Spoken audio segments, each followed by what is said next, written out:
For the second time in less than a week, the Boston Bruins were booed off the ice following a poor performance, this time against the Washington Capitals.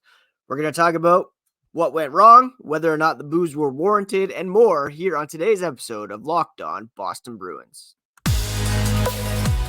You're Locked On Bruins, your daily podcast on the Boston Bruins. Part of the Locked On Podcast Network, your team every day.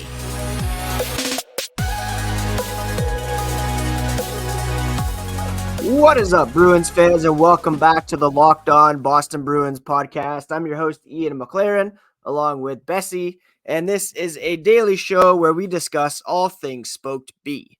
Today is Monday, February 12th, and I want to thank you so much for making Locked On Bruins part of your daily routine. It's free and available on your favorite podcast app, as well as on YouTube, so please smash that subscribe button so that each new episode will be automatically added to your feeds for you to download, listen, and enjoy. Today's episode is brought to you by Sleeper. Download the Sleeper app and use promo code LOCKEDONNHL to get up to a $100 match on your first deposit. Terms and conditions do apply. See Sleeper's terms of use for details. All right, happy Monday, everyone. I hope you have worked off the Super Bowl, snacks, beverages, couch sitting, and are back at it, ready to talk some hockey here this morning. Our Boston Bruins are off today and tomorrow. Well, they'll be practicing today. They were off yesterday. Back in action tomorrow night, I should say, against the Tampa Bay Lightning. We'll preview the week ahead later on in the podcast. But first, we have to talk about Saturday's 3-0 loss to the Washington Capitals, a game after which the team was booed off the ice by the Bruins faithful. Now, this happened last week as well, after the game against the Calgary Flames. I kind of dismissed the boos because, the Bruins were coming off the All-Star break. There was a bit of rust. You could kind of excuse poor effort coming off the bye week, the All-Star break, etc.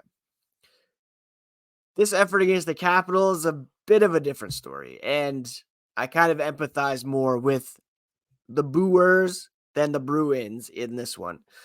You're paying good money to watch your favorite hockey team play. You expect them to, chip in more than 8 shots over the first couple of periods and put in a solid effort. And that's not what the Bruins did. Again, very easy, relatively shutout for Charlie Lindgren in net, a fantasy goalie that I have on one of my teams who I benched because I expected the Bruins to come out and score on him because he had some poor performances leading up to this one. That's not what happened. He stopped all 18 shots, and, the Bruins were asked afterwards about the boos. Jim Montgomery said he loves the fans, they're hockey knowledgeable, and they're not wrong. The Bruins looked pretty listless in this one.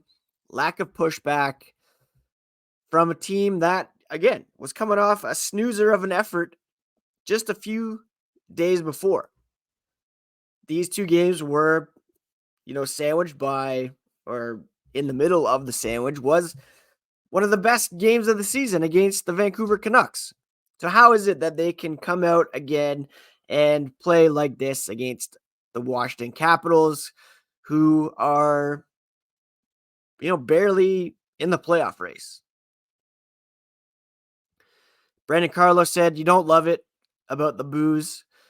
He has so much respect for the organization, for the Spoked B, and the culture that's been established here, especially since he's been here. You come to work every single day." And he said, quote, "I love the fact that the fans in this organization hold us accountable when we don't come to work to play, to be at our best. So that's what you want from a fan base. Can't imagine a better fan base to win in front of. So I respect it, obviously, but it's something I don't want to hear because that means we're not doing our jobs," end quote. Charlie Coyle added, "It's the standard that's here. We have that standard. The fans have that standard. They expect a lot and they deserve a lot. So, yeah, it's not a proud moment for us, but they deserve us to be our best. And that's up to us. And we didn't give it to them tonight, and that's a shame. End quote. Brad Marchand also added the following. They get a quick memory, short memory, but that's their right.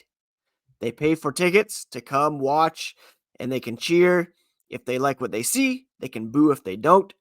That's up to them. Obviously, we know we have a very passionate sports city, very passionate fans, and they expect us to win every game. It's not going to happen, but they got to see the effort, and obviously, they didn't like it tonight.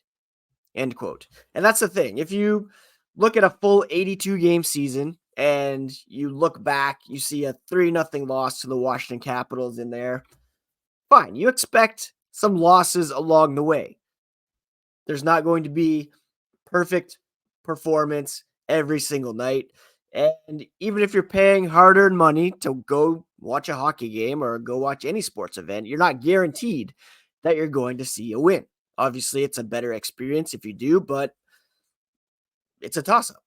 Now, against a team that's outside the playoff picture, that's kind of leaky defensively, you expect a better effort, and that's kind of what Marchand's saying there. They had a fantastic game against the Vancouver Canucks the other night.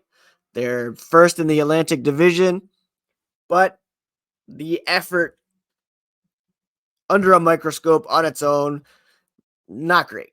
And the Bruins have to be able to look in the mirror and see the reason why they were booed and what they can do to rectify that. And Jim Montgomery said, we will change or things will change. It comes down to if there's a puck between you and I want to break your leg to get it, metaphorically speaking, of course. And they don't have that right now. 2 of the last 3 games. That's what it boils down to. Not acceptable. We were just bad. Charlie Coyle added, there's no excuse for it. I hate to even try to talk about it because it shouldn't happen, and we have to address that and be better next game. We say use it as a learning tool, but we should know that already. They said that after Tuesday's game against the Flames, that it was a learning tool. They showed that they did learn in the Vancouver game, but again, lapsed here in that one. It's a work ethic thing. Coyle added, it's a mindset thing. We've got to bring that. That's what we expect from ourselves. It's what the fans expect. That's just unacceptable. End quote. And again, in the grand scheme of things, it's one game, and the Bruins remain first in the Atlantic Division.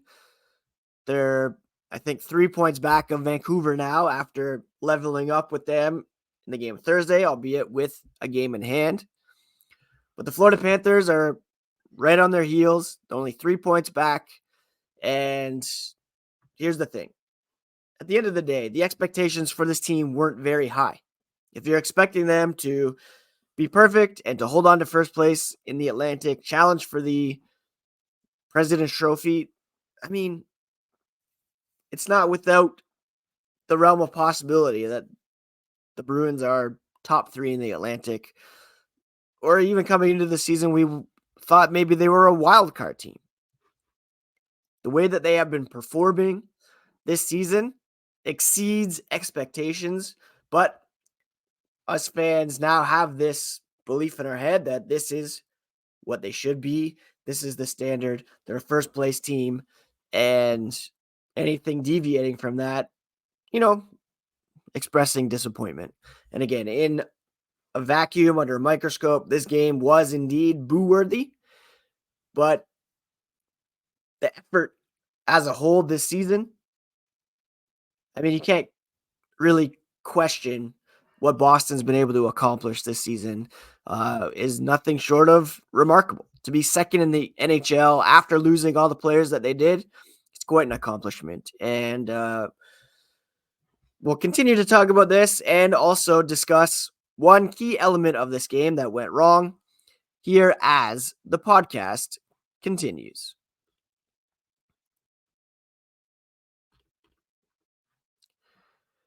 If you're like me, you love fantasy sports, and there's no better place to play daily fantasy hockey than Sleeper, the official fantasy app of the Locked On NHL Network. Sleeper's our number one choice for daily fantasy sports, and especially daily fantasy hockey, because with Sleeper, you can win 100 times your cash in daily fantasy hockey contests. All you have to do is pick whether David Pastrnak, Connor McDavid, Nathan McKinnon, and more will record more or less than their sleeper projections for things like goals and assists, plus minus, and more in a given game. To win 100 times your bet on sleeper, you need to correctly predict the outcome of 8 player stats. You heard me, Bruins fans. Win 100 times your money playing daily fantasy hockey with Sleeper. Start paying attention and nail your picks to win big. Use promo code LOCKEDONNHL and you'll get up to a $100 match on your first deposit. Terms and conditions apply. That's code LOCKEDONNHL. See Sleeper's terms of use for details and locational availability. Thank you so much once again for making Locked On Bruins part of your daily routine. Free and available on your favorite podcast app and on YouTube. And Locked On has launched the first ever national sports 24/7 streaming channel on YouTube. And now you can also find it on Amazon Fire TV. It's called Locked On Sports Today, and it's here for you 24/7, covering the top sports stories of the day with local experts of Locked On, plus our national shows covering every league. Find the Locked On Sports Today channel now on Amazon Fire TV. The Bruins were shorthanded for a good chunk of the game against the Washington Capitals as a result of a play that cost Matt Grzelcyk a bit of money as well. Late in the first period, Grzelcyk was assessed a 5-minute major and a game misconduct for spearing Washington's Max Pacioretty in the nether regions. And you could tell that was uncomfortable. Pacioretty had to leave for a bit.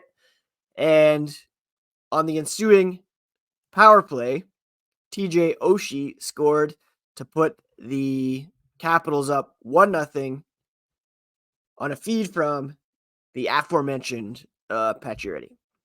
And that stood as the game winner. Dylan Strome, a guy, I banged the drum often previously that I wanted him on the Bruins. He gave the team a 2-0 lead, and it was smooth sailing from there for the Capitals. Grzelcyk was fined $5,000 as well, the maximum allowable fine under the CBA. He was also tossed from the game. So not only did the Bruins have to kill a 5-minute major, they were down to 5 defensemen. They gave up a power play goal, the eventual game winner, and then Grzelcyk was fined $5,000. So just a unfortunate turn of events that was completely avoidable on the part of the Bruins. A little more discipline there from Grzelcyk, and perhaps things go a bit differently in that game. Pacioretty thankfully wasn't overly injured.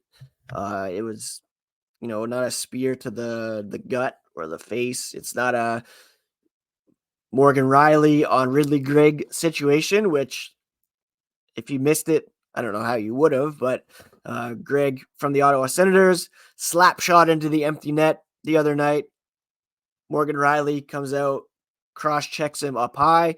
He was offered a in-person hearing by the NHL, which means there's a possibility of 6+ games here if they decide to go that route. Not guaranteed that will be that long, but certainly possible. The Bruins and Maple Leafs don't play anytime soon, but that could very well affect the playoff race, as the Leafs right now are in a wild card spot, tied with Detroit, albeit with 1 game in hand, 4 points up on the Islanders, 6 points up on the Devils and the Capitals, with the Pittsburgh Penguins 1 point back.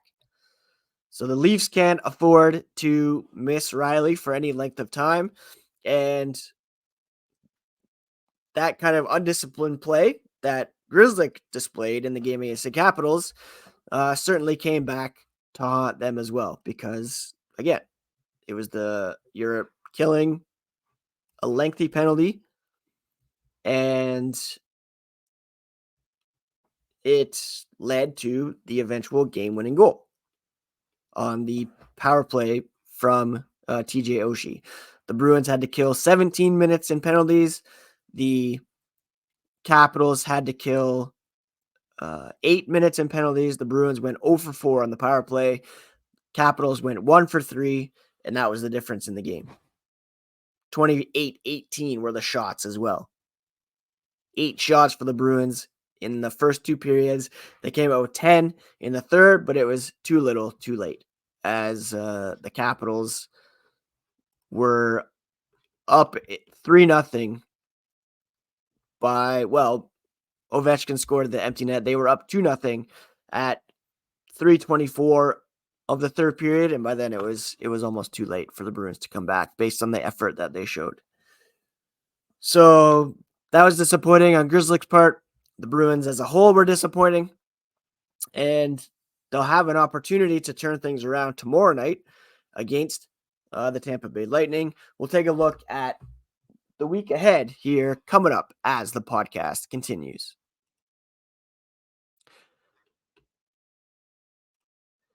The NFL season is behind us, and our attention now turns to the NHL as well as the NBA. And you can get buckets with your first bet on FanDuel, America's #1 sportsbook. Right now, new customers get $150 in bonus bets with any winning $5 bet. That's $150 if your bet wins. You can bet on all your favorite NBA players and teams with quick bets, live same-game parlays, exclusive props, and more. And it's the same for the NHL. Just visit fanduel.com/lockedon and shoot your shot. FanDuel, an official sportsbook partner of the NBA. All right, the Bruins are in action 3 times this week. It's a very similar schedule to what we saw last week, with games on Tuesday, Thursday, and Saturday afternoon. They will be hosting the Tampa Bay Lightning tomorrow night, February 13th. The Lightning currently sit third in the Atlantic, 1 point up on the Maple Leafs, although Toronto has 3 games in hand. And if you look at the division standings, point percentage, then Toronto is actually third, Detroit's in fourth, and the Lightning are in fifth, and that's by point percentage. Lightning have played 53 games. They're 28, 20, and 5. Detroit's at 27, 18, and 6. Leafs are 26, 16, and 8. They both have 60 points. But Red Wings coming on hot, 7, 2, and 1 over their last 10 games. So they're a team to keep an eye on. Lightning struggling a little bit, although they are 7 and 3 over their last 10. They won their last game. We'll preview that game fully on tomorrow's podcast. Coming up later in the week and into next week, actually for the next through the next couple weeks, through the end of the month, it's all Western Conference opponents for the Boston Bruins. They will host the Seattle Kraken on Thursday. That's a pretty winnable game. Seattle currently 6th in the Pacific, outside of the playoff picture. And then they host the Los Angeles Kings on Saturday afternoon at 12:30 p.m. Eastern. I'm not sure who the Kings have prior to that game. Let's see. Assuming they're in the midst of an Eastern Conference road trip. Correct. They will play Buffalo, New Jersey, Boston. So they will be more acclimated to the Eastern time zone by then. But still, that's like a 9:30 a.m. start for them based on their local time. The Kings are a team that just made a coaching change. They're trying to get back in the thick of it in the Western Conference. They're still in the playoff picture, I believe. Yeah, the first wild card spot, but they can't afford to drop points with Calgary picking up steam, Nashville kicking around as well.